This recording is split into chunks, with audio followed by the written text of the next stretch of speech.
Hello and welcome. Today we are dealing with a special letter, the letter to the Colossians. It is impossible to treat this letter in 7 minutes, but I will try to highlight some important points. First question: did Paul write a letter to people he did not know?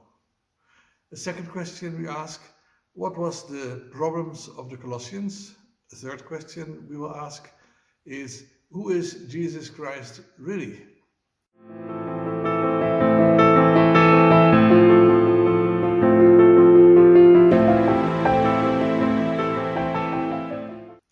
Concerning the first question, did Paul write a letter to people he did not know? From chapters 1 verse 3 and 2 verse 1 we can conclude that it was not Paul but Epaphras who planted this church. It can be assumed that this Epaphras attended a 2-year Bible school in Ephesus.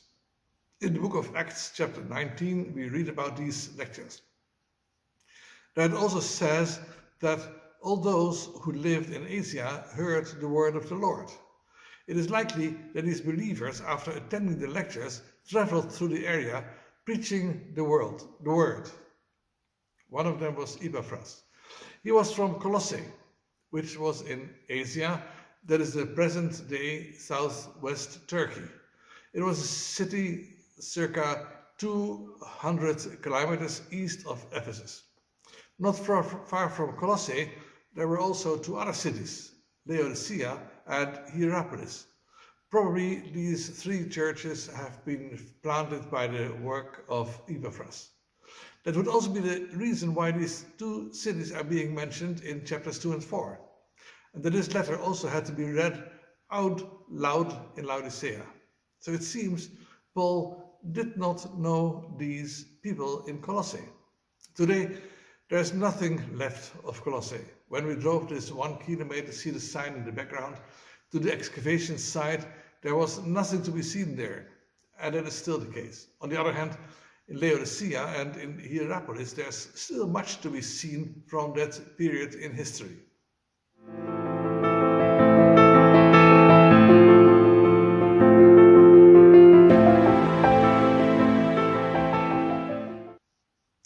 Concerning the second question, what was the problem of the Colossians?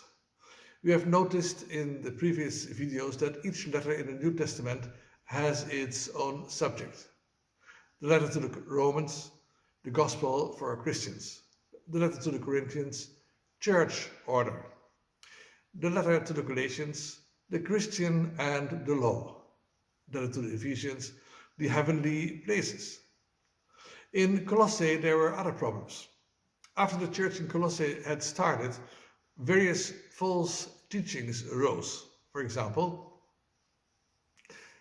some said, sure, it is good to believe in Jesus, but it's also good to observe Jewish rituals, laws on purity and Jewish feasts.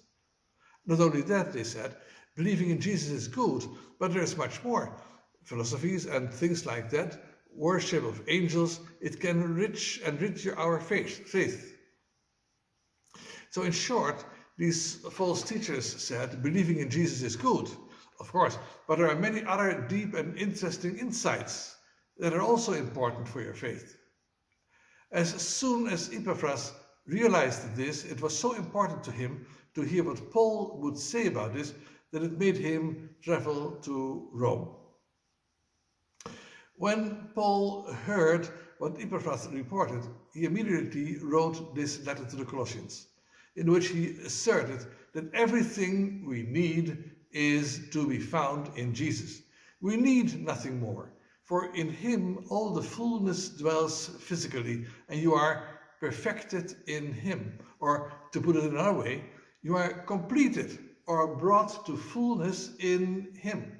Really, we do not need anything else anymore. He, Jesus, has not only made right everything for us, but in him we also find all we need to know for our salvation.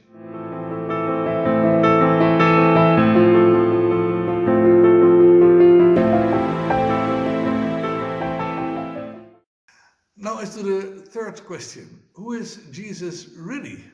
Well, so much is said about this in the first chapter that one can only marvel. This Jesus is God the Son, and he is God's dearest Son. God the Father loves him to the end. He is the image of the invisible God. Do you want to get to know God? No, you cannot see him, but if you look at Jesus, then you see God. And he is the firstborn of all creation. This does not mean that he was born first.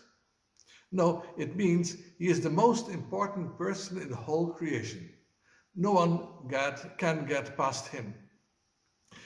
He is the creator. Just listen. Through him, all things have been created. What things? Things in heaven, stars, moons, angelic powers, and domination areas in the invisible world. Things on earth, plants and animals in their diversity, humans, they're all different. And he is the head of the church. He is the most important one in the church, the one who holds everything together. Do you see how great he is? Apart from him, we really do not need anything else.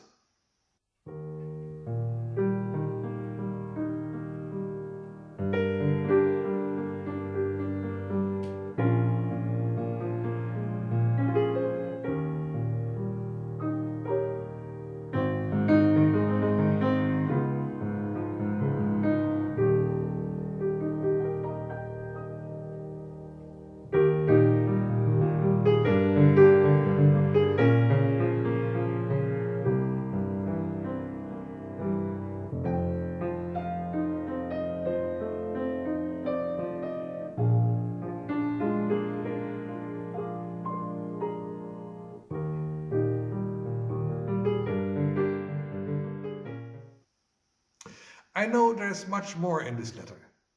Please read it again for yourself.